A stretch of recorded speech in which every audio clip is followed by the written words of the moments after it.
Hey everybody, welcome back to our channel. I'm Cam here, and today I'm going to be showing you how to solve a 3x3 Rubik's Cube using the second beginner's method. So, the second beginner's method is what I call it because there are two beginner's methods that I know of, and this is the second one. So, we're going to go ahead and scramble it up like last time.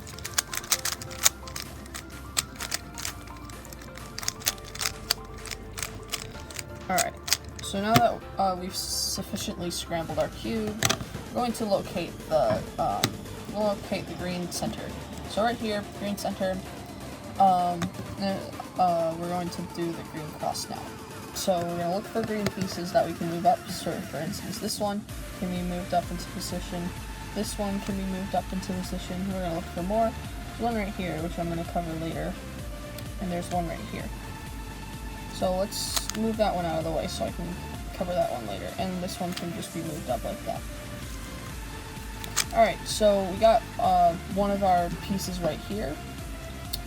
And we need it to go right here, but we can't just like move it over here and then move it up top, because then it will be oriented incorrectly. So what we're going to do is just move it into the position like that, but we have this one down. Don't worry about that yet. So we'll move this into place, and then we'll just fix our mistake by moving this edge back up to the top. So now we have our green cross, or X if you view a cube this way, but cross, plus sign, all that stuff. So now we're going to fix the edges, and you can see that we have, like this and this are both lined up correctly, and this are both lined up correctly. But if I do an algorithm real quick,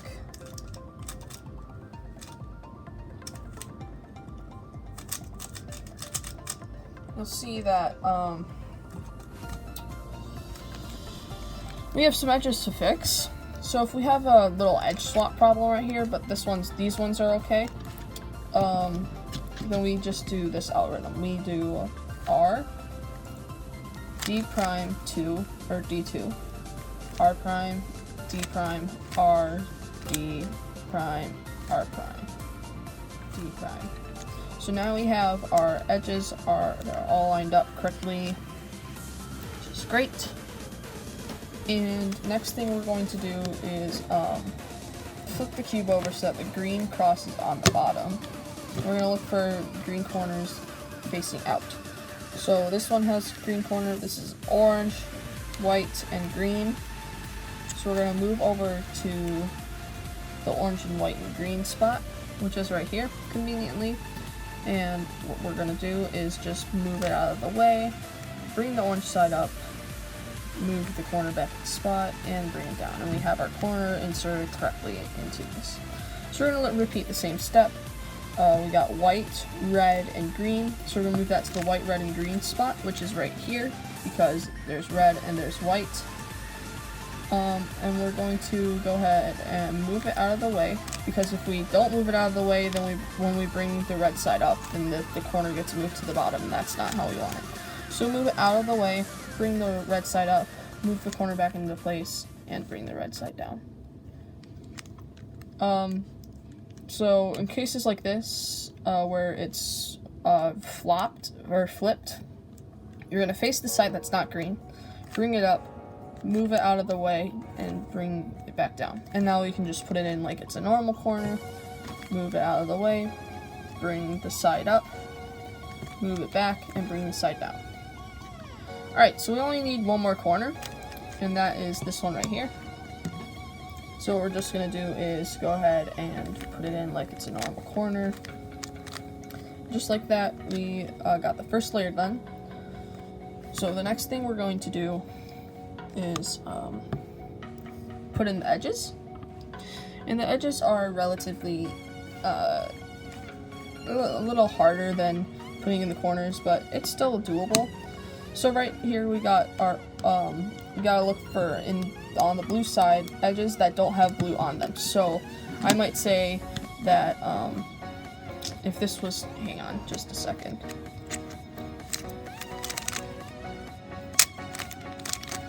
Alright, so I might say that this edge is, oh, it doesn't have blue on it. Well, yes it does. It has blue right here. So we're looking at the piece, the edge piece, not just the edge on top. So we're gonna look for edges that don't have blue. So for instance, this red and white one. So we're gonna move it to make the a big white upside down T, like that. Look at the color at the top, which is red. So we're gonna move it away from red, bring the red side up, move it back into place, and bring the red side down. And then we just put it in like it's a regular corner, so we'll move it out of the way, bring the white side up, move it back, and bring the white side down. So now we have our edge in place, which is awesome. And we're just going to repeat that same step. So right here we have our red and yellow edge. So move it to the yellow side. And because red's on top, we're going to move it away from red, bring the red side up, move the edge back into place, and bring the red side down. And then put the corner in like it's normal. And we have our edge in place again. So right here, white, orange, move it to the orange so it makes a big T. And white's on top, so we're going to look for white, which is right here, and we're going to move it out of the way, bring the white side up, move the edge back, and bring the white side down, and then put it in like it's a normal corner. And we got one more edge to do, which is good. Yellow's on top, so move it away from yellow, move yellow up, move the edge back, and move yellow back down, and we'll put it in like it's a normal corner. And we got our second layer done. So, let me just, the next step is to do, get the blue cross on top. So, right here I got an L shape, and what we're going to do, if it's an L, we're going to turn the front two layers clockwise. So if we're facing this, we're going to grab the top here and turn it clockwise like that, and then R, D, R prime, D prime, and then use these two and go counterclockwise. And we can see we have a cross at top right here, like that. And should we have a horizontal line, we'll just move this face like that, and then do that same move. Alright, so the next step is to get all the blue on top. This differs from the first beginner's method because we don't focus on doing the edges and then corners. But on this, we focus on getting blue on top and then fixing corners and then edges. Which does seem to be a few more steps, but once you get the hang of it, you'll realize that there are the algorithms to do this method are shorter than the other one. So what we're gonna go do is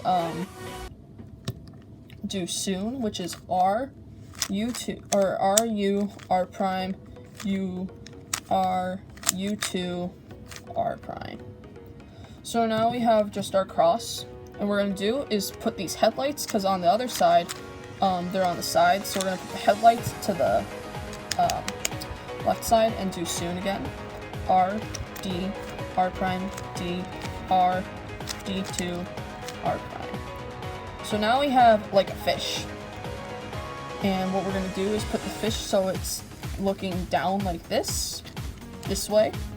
And we're gonna look and see if there's a blue dot right here. In this case there is, but if there was no dot right there, then we would move this to the top like that and do an anti-soon algorithm, which I'll show you later. Actually, I'll try and show it to you right now. So here we have an anti-soon case, and what we would do is just move this to the top and do anti-soon, which is R, D2, R prime, D prime, R, D, R prime, or D prime, R prime. So now we have a full blue top, but since I haven't shown you the soon case yet, I'll go ahead and show that to you. Alright. So we're back to our soon case, and the soon is just the R, D, R, D, R, D2, R, and it goes back to the blue top. Sometimes you won't get it right the first time, but just fiddle around with it, memorize it. As long as you do one of those two algorithms, it won't mess up these two layers, and you'll just be right on track, and your blue cross will not be messed up. So the next thing you want to do is make it so that you're going to find headlights up here and move them to a corner like this. And you can also do this if there's like two diagonal, like right in these two that are in the right spot, like they match up like this right here. You can do it if they're there, or you can do it if they're here in these two spots. So the next algorithm we're going to do is L prime, E, R prime, D prime, or R, D prime, L prime, or L, D, D2 actually, and then we'll just finish up on soon. So R prime, D, R, D2, R prime. So that looks like we have a solved cube, but nope, we don't. We still have to correct the edges. So what we're going to do here is look at this edge piece, or this one, and see which way it needs to be moved. So we see that this is red, and it needs to go to the red spot. This is orange, and it needs to go to the orange spot, and this is yellow, and it needs to go to the yellow spot. So it looks like we have a clockwise direction. If we had counterclockwise direction, we'd modify the next algorithm just by a little bit. So what we do is turn the front face clockwise twice, and then right here, if you need to go clockwise, you turn the top clockwise once. If you need to go, if the pieces you need to move counterclockwise, then you turn it that way. But since we need to move clockwise, we go there, then bring these two down, do an F2 move, bring the two sides up, move it clockwise again, and then finish up with an F2 move. And we solved the cube. Alright, this is the beginner's method, second version. If you liked it,